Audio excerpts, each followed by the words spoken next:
Hey, Kevin here, top 100 financial advisor and best-selling author. We are here to talk about the stock market.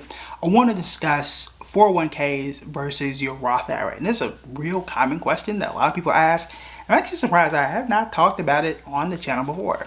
I don't know what I've been doing, but y'all asked, so I'm going to answer that question. This question comes from Brianna, my classmate from freshman English in 2008 at Hampton. So shout out to you for asking. And then if y'all got questions, y'all know the deal. Comment, ask me in the DMs if you're too embarrassed about the question, and you can have a video. You too can have a video talking directly to you about questions that we all have about the stock market and investing. So, all right, we're gonna go ahead and get into it. I'm gonna try and overlay this with the whiteboard or the blackboard really, and discuss the benefits and drawbacks of each. I like to take notes because it can get extensive. I want to try and do this within 12 to 15 minutes.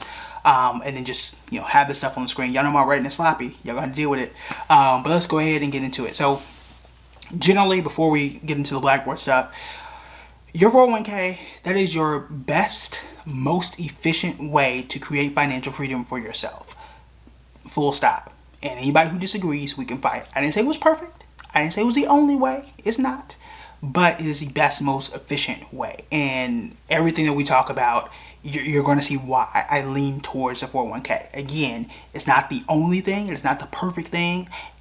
You can become a millionaire with your 401k alone. You absolutely can. A lot of millionaires do. But we'll get into why I like it so much. Plus the Roth IRA, which I also like. It's not the only thing. I can have multiple ways, all right? All right, so first, your 401k today. As of today, you can put in $19,500 in 2022. It's actually going to go up to $20,500. So I'll do this. We'll put 401k. And maybe I should have had these in different colors. We'll start with red for the 401k first. All right, so today I can put in $19,500. I can put in the most money there, period. Now next, so that's my contribution limit. That's how much I can put in. I'll just put in as a max. The thing I can do is I'm limited to certain funds. And when I say funds, I mean this is the menu that your company will give you. Now you have to be tied to a company to get a 401k. Unless you own a business, you can start your own 401k. It is a benefit to people who, again, own their own businesses or work for a company that offers a 401k. The other thing too is that you might be eligible for a match. A match is when you put in money and they put in money on your behalf. Every company has their own thing, whether or not they give a match and how much they do. But for example, I put in $10,000, they put in $10,000. I put in $10,000, they match me with half and put in $5,000. And that is free money for your boy. So I'll put in match. But again, that's not all. Not every company does. But these are some of the key advantages of it. And this is also, I'll add this too. And let me put in, since I was Putin, I guess. So I got the $19,500. I am only limited to funds. I have a match. And then the last thing I wanted to add was pre-tax. Pre-tax.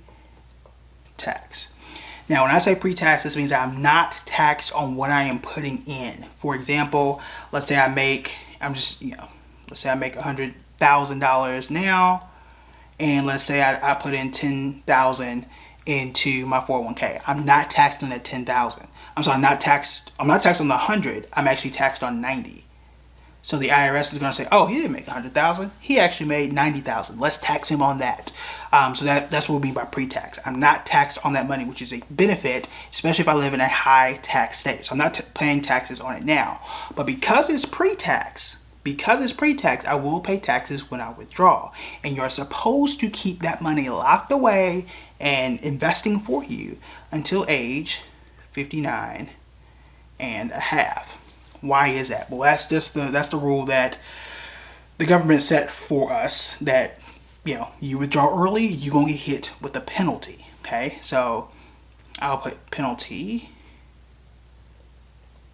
before 59 and a half. Yeah, that is terrible. Penalty before, there we go, penalty before 59 and a half. That's a 10% early withdrawal penalty, and then whatever income taxes you're eligible for at that point in time. So those are the advantages and disadvantages. Remember that a 401k is an investing account. It is not an investment in and of itself. So I can, just like a container, or even I like to think of like an oven.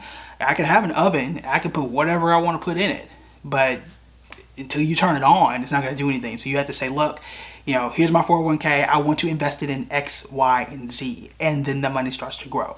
401k is extremely powerful because, again, 2019, the market was up almost 30%. In 2020, the market was up almost 20%. And this year, we're up almost 25%. That's 3 years. The last 3 years by itself, that's some pretty good growth to not be paying taxes on. And if things continue on that path, imagine for 30 years what this could be like. Now, I'm not going to sit here and tell you that it's going to do that every single year. Yes, there are going to be some drops, blah, blah, blah, blah, blah. But the last 3 years alone have been really, really good. And if you have a 401k and you were getting a match or something like that, that's a lot of money. And that's how people really level up in terms of, I hit my first 100,000, I hit my first 200,000 or 300,000, is because they had a 401k. Perhaps they were getting a match, but again, you're able to put $19,500 this year into an account like that, tax advantage. And then 2022 goes up to 20,500. Ever so often, they update these numbers. So you can put the thing you need to know. You can put the most money here. Okay. Now next, we'll talk about the Roth. And for this, I'm gonna change the color. I'm gonna try and change the color. Let's do blue. Okay. Ooh, that is too large. Let's do something with a little less weight, if that's possible. All right, it might not work. We'll see. No, it is not working. Let me try it one more time. All right, we're just gonna stick with it. Roth IRA.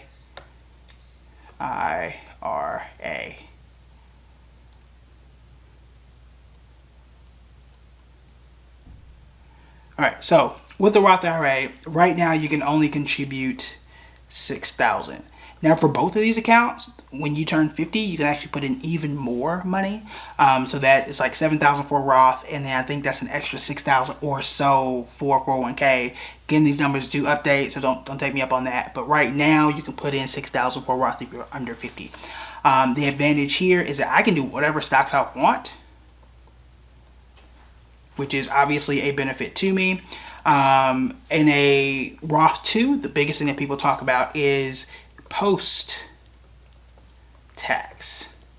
Now, in a post-tax situation, that means I've already paid taxes on it. So let's say this time I have made $100,000. Okay, I am taxed on that $100,000. So whatever I have left, let's just say I have, I don't know, $75,000 left. This I can put into a Roth IRA. I've already paid taxes. And because you've already paid taxes, you can take out whatever you put in to a Roth IRA. This means that if you put in $6,000 today, you can pull out $6,000 today.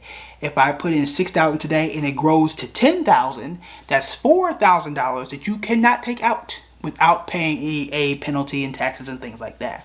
However, if I withdraw everything after age 59 and a half, I can pull all of this out tax-free. Tax-free withdrawal. At, keyword, at 59 and a half, which is an amazing benefit if you follow through with that. So those are really the biggest things. There's a thing called minimum required distribution. This is at like 72, where you are forced to pull money out of your 401k as well as your traditional IRA. We're not talking about traditional IRA, so we'll stick that onto the side. That's not the worst thing in the world, but it's just something that you do not have to do with the Roth. The money's tax-free if you follow those rules. You also have to have it for 5 years. So if you are in your 30s, in your 20s, even if you are a teenager that has a legitimate job and you are investing in a Roth, this could be a major benefit to you. Now, the good thing is I can do both of these. I can do both of these. I actually do not have to choose. The one caveat is there is a limit to how much money you can make for a Roth IRA. You want to check, you can Google this or you can check IRS.gov because it's different if you're single versus married. I'm not an accountant. I ain't gonna get into it. And also this limit does change every year or so. So do pay attention to that. I'll leave it at that. I'll let the accountants tell you what your income should and shouldn't be for a Roth IRA. But most people I know usually are fine. But do double check that as you go through it. You can have both of these. I have both of these currently, but for a little bit, I couldn't do a Roth IRA because I made too much. And that's not a flex. I think the limit is low, honestly. It should be much higher if you ask me. However, that is something that you do want to be aware of. If you are married, that number changes. So if you are newlywed, talk to your accountant, see if y'all can get y'all Roth or not, and then make those decisions. If I had to choose just one though, let's just say I was forced into a box, which finance is not always being forced into a box. But if I were, I would still lean to the 401k because I can put in the most money, right? We're talking $19,500 this year, $20,500 in 2022, and hopefully it just continues going up. But let's say I couldn't do the whole 19. Let's say I can only put in 10,000. That's still more than a Roth. And whatever free money I could get from a match, if I have a match, is still going to be a major benefit to me. So don't forget about that part too. Lastly, as I'll talk about 401ks as well, there's some people that say, well, I don't get a match, I don't want to do it. Or is it worth me doing? Yeah, it could be, because if I'm trying to put the most money possible, it's still the 401k. Now, let's say you want to do both. How much should you split between the two? That's really a question for your certified financial planner. But I will say overall, I think that 12 to 15% is where you want to be. Get as close to that as you can. You can't afford to invest 10%, do 9, do 8, do 7, and get as close as you can. And as your salary grows, which I hope it does, we can negotiate and put some zeros behind it, then you can adjust this. I wasn't able to put in a full 19 or 18 or whatever it was when I first started. However, I slowly started to creep that up. In either case, 12 to 15% should get you in a very, very good spot. And you can do half and half. You can do all. You can do, let's say you're doing 12%, you're doing 6 and 6. Whatever it is you want to do, the key is that you are investing and obviously taking advantage of a match if you're eligible for it. Whew. All right. So I think those are the major ones. Do again keep in mind, and I'll put this back on the screen here, is that in your 401k that is linked to your job, unless you have a business and you start a 401k there, but you will be limited to funds only. You cannot invest in stock, in whatever stock you want rather, unless you work at that company. So I can't buy Apple in my 401k because I don't work at Apple. I can't do it at Google because I don't work at Google no more. But in a Roth, I can do that, which means that in theory, in history too, I'll make more money investing in Google than I would in the stock market. That don't mean that's a perfect investment or the smartest investment, but you would have made more money. You can't do that inside of a 401k at this point in time.